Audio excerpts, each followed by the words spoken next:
आज गडचिरोली येथील श्री मार्तंड मंदिराला आम्ही भेट दिली आणि स्थापत्य कलेचा उत्कृष्ट नमुना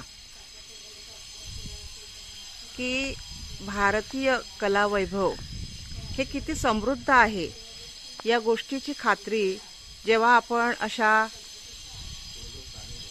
वास्तूंना भेट देतो त्यावेळेला आपल्या ते लक्षात येतं की किती सुंदर कोरीव काम.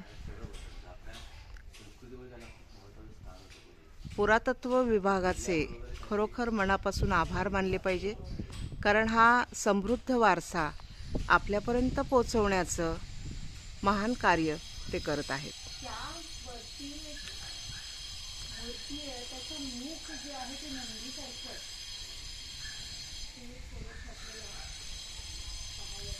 विठ्ठल रुक्माई मंदिर